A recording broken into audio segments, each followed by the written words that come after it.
आइए। नमस्कार। पिछले वीडियो में हम व्यंजन संधि का 2 नियम प्रूफ किए थे।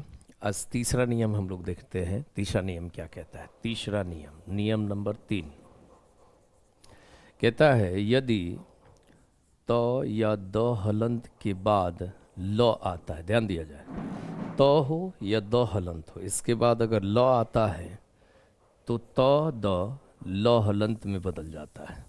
तो या द हलंत के बाद ल आता है तो द ल हलंत में बदल जाता है। जैसे उत जोर लाश बराबर उल्लास। ध्यान दिया जाए क्या कह रहा है कि त या द के बाद अगर ल आता है तो द ल हलंत में बदल जाता है। अब आगे, या यहाँ पे द हलंत भी हो फिर भी उल्लास हो जाएगा। फिर कहता है नियम नंबर 4, यदि क च ट त प हलंत के बाद अगर ह आता है, ध्यान दिया जाए, यदि क छ ट त प हलंत के बाद ह आता है तो क छ ट त प हलंत अपने ही वर्ग के तीसरा में और ह इसी वर्ग के चौथा में हो जाता है। क छ ट त प हलंत के बाद अगर ह आता है तो क छ ट त प हलंत अपने वर्ग के तीसरा में और ह उसी वर्ग के चौथा में हो जाता है। जैसे वाकजोर, वाकजोर हरी, वा के वा लिख दिए, क के बाद ह है तो क अपने वर्ग के तीसरा यानी कि ग हलंत आधा ग और ह इसी वर्ग के चौथा यानी कि घ में, तो क्या बन गया? वाघहरी। चलिए उसी तरह से कर सकते हैं तत् जोड़ हित, तत् जोड़ हित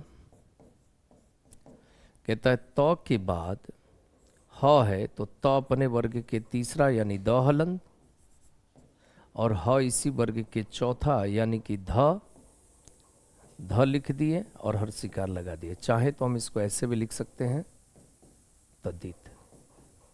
अब देखिए, अब कहता है अगला नियम कि अगर न हलंत के बाद अगर ल आता है तो न हलंत अनुस्वार में भी बदल जाता है और ल हलंत का भी आगमन हो जाता है। दो चीज में बदलता है। न हलंत के बाद ल आए तो न हलंत अनुस्वार और ल हलंत दोनों में बदल जाता है। जैसे महान जोर लाभ, म ह का रहा और न हलंत के बाद ल आ रहा है तो न हलंत अनुस्वार में और इसके बाद एक ल हलंत का भी आगमन हो जाता है। महान लाभ। अगला नियम कहता है, अगला नियम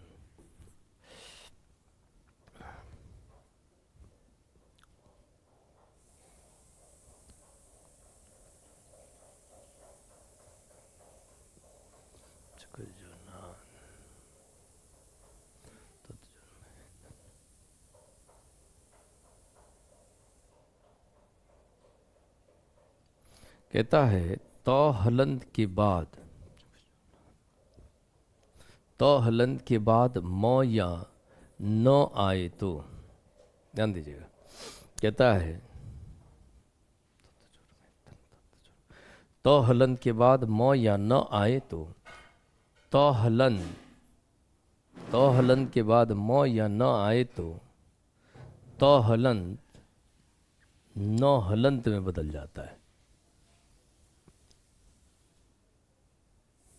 कहता है तो हलंत के बाद म या न आए तो हलंत क्या चीज में बदल जाता है? न हलंत में बदल जाता है। जैसे जगत जोर नाथ, क्या कह रहा है? तो हलंत के बाद न है तो ज को ज लिख दिए, ग न है तो हलंत अपने न हलंत में बदल गया तो ये बन गया जगन्नाथ।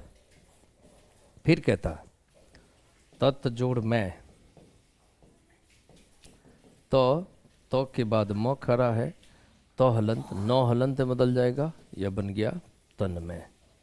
उसी तरह से इसका अगला नियम एक देखते हैं। अगला नियम में कहता है कि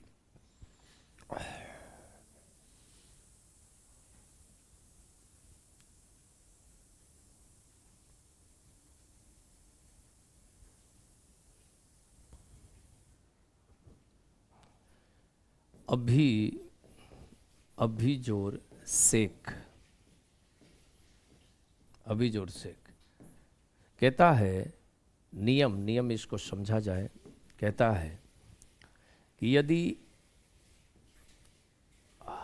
आ को छोड़कर, आ को छोड़कर कोई भिन्न स्वर वर्ण हो, कोई भिन्न स्वर वर्ण हो और इसके बाद अगर दंती श आता है, आ को छोड़कर कोई भिन्न स्वर वर्ण हो, इसके बाद दंती श आता है, तो दंती श मूर्धन स में बदल जाता है। दंती श का क्या हो जाता है?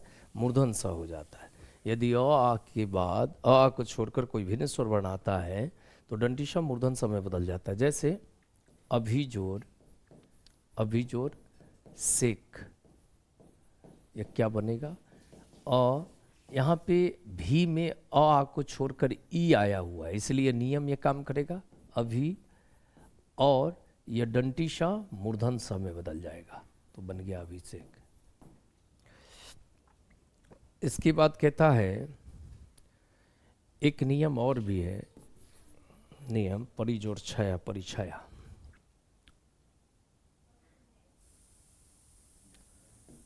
तत् जोर छाया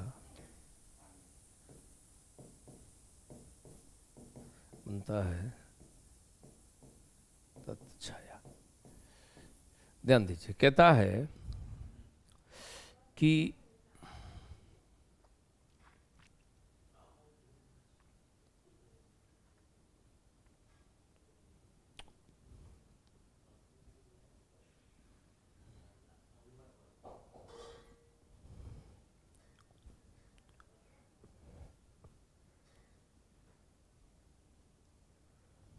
एक नियम है कि छ से यदि हरस्व स्वर के बाद, नहीं कहता है हरस्व स्वर के बाद अगर छ आता हो, हरस्व स्वर, अगर इसमें क्या कहते हैं, हरस्व स्वर है अ है, हरस्व स्वर के बाद अगर छ आता है तो छ से पूर्व च हलंत का अपने आप आगमन हो जाता है।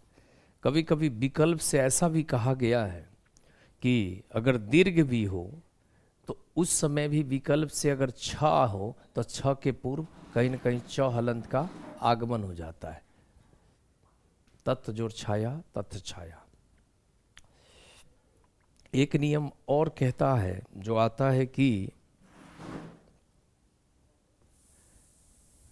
तालाबे श के बाद अगर दंती श हो, तालाबे स के बाद अगर दंती श होता है तो तालाबे श के बाद दंती श हो तो तालाबे श रामस जोर से दे रहा। चलिए इसको हटाइए, सॉरी।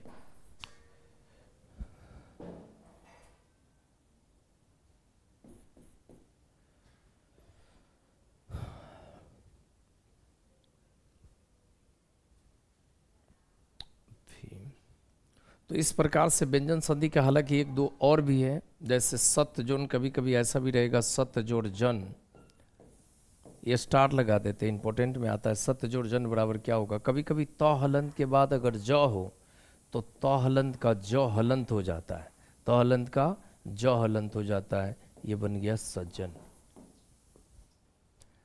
कभी कभी लिखा होता है किम जोड़ चित होता है, इस मौ के बदले में यों का भी आगमन हो जाता है, यह अपवाद में भी आता है किंचित।